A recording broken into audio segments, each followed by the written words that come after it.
یہ بات انسان کی فطرت میں شامل ہے کہ یہ کسی کے بھی احسان بہت جلد بھول جاتا ہے۔ شاید اسی لیے اللہ قرآن میں فرماتے ہیں کہ یہ انسان بڑا دغے باز ہے۔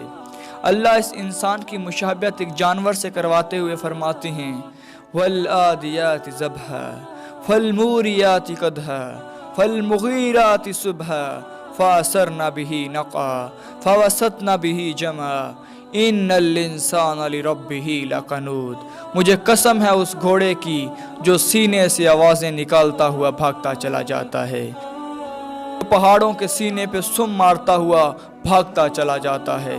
مجھے قسم ہے اس گھوڑے کی جو صبح کے سویرے میں نکل جاتا ہے۔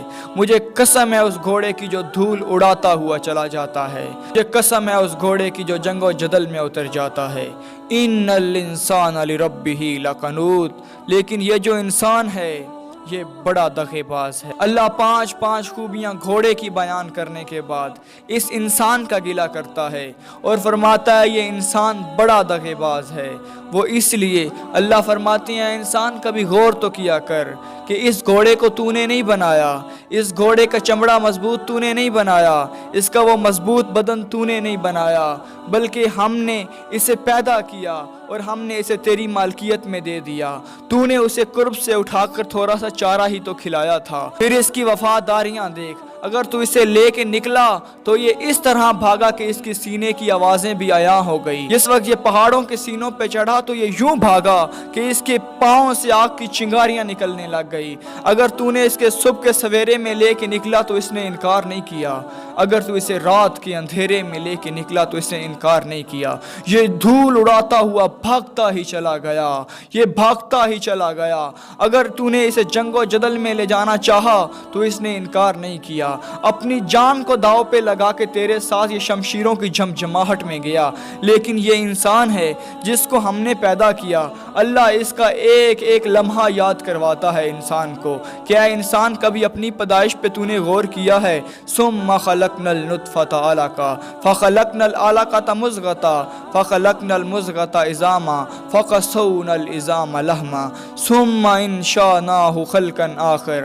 اے انسان اس دنیا میں تیرا کوئی بھی وجود نہ تھا، ہم نے تیری ماں اور تیرے باپ کے دو گندے قطروں کو تیری ماں کے شکم میں ماہی میں ٹھہرا دیا، پھر ہم اس کی دستگیریاں کرتے رہے، ان دو قطروں کو ہم نے خون کے لوتھڑے میں بدل دیا، پھر اس خون کے لوتھڑے کو ہم نے گوشت کے ٹکڑے میں بدل دیا، پھر اس گوشت کے اندر ہم نے ہڈیاں فٹ کر دی۔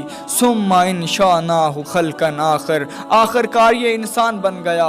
صرف ہم نے اسے بنایا نہیں بلکہ ہم ماں کے پیٹ کے اندر اس اندھیری کوٹھڑی کے اندر ہم اسے خوراک بھی پہنچاتے رہے۔ اب یہ مکمل ہو گیا، اب اسے ماں کے پیٹ سے باہر آنا ہے۔ اللہ فرماتے ہیں ثم السبیل یسرہ۔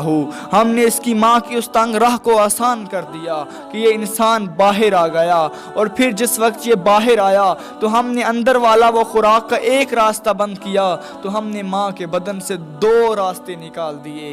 ہم نے 2 سال کے بعد اگر وہ 2 راستے بند کیے تو ہم نے بھینس سے 4 راستے بھی نکال دیے اور پوری دنیا کو اس کے لیے خوراک بنا دیا، یہ جہاں سے مرضی چاہے کھائے، یہ جہاں سے مرضی چاہے پیے۔ آج یہ 20 سال کا ہو گیا ہے۔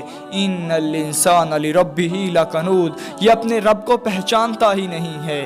ان الانسان لربہ لقنوط۔ یہ آج اپنے رب کو جانتا ہی نہیں ہے، یہ آج اپنے رب کے سامنے جبین کو جھکاتا ہی نہیں ہے، یہ آج اپنے رب کے سامنے اکڑ کے کھڑا ہے۔ ان الانسان لربہ لقنوط۔ اللہ فرماتے ہیں انسان کبھی اس جانور کی طرف ہی دیکھ لیا کر، تو نے اسے پیدا تو نہیں کیا تھا، تو نے تو صرف اسے تھوڑا سا چارہ کھلایا تھا، وہ تیرے لیے جان دینے کو تیار ہے، وہ تیرے لیے جنگوں میں نکل جانے کو تیار ہے، وہ تیرے لیے یوں بھاگتا ہے کہ اس کی سینے کی آوازیں بھی عیاں ہو جاتی ہیں، وہ تیرے لیے یوں بھاگتا ہے کہ اس کے پاؤں سے آگ کی چنگاریاں نکلنا شروع ہو جاتی ہیں۔ اس کی وفاداریاں دیکھ، وہ تیرے لیے مرنے مٹنے کو تیار ہے، اور میں نے تو تیرے ان 2 کندے قطروں سے لے کر آج جوانی تک کا ہر مرحلہ تجھے یاد کروا دیا ہے۔ لیکن ان الانسان لربہ لقنوط۔ یہ پھر بھی انسان مجھے بھولا ہوا ہے، یہ پھر بھی لوگوں کے در پہ جا کے اپنی جبین کو جھکاتا ہے، یہ پھر بھی لوگوں کے در پہ جا کے ان سے منتیں اور مرادیں مانگتا ہے۔ آج بھی یہ انسان مجھ سے دور ہے۔ ان الانسان لربہ لقنوط۔ یہ انسان بڑا دھوکے باز ہے۔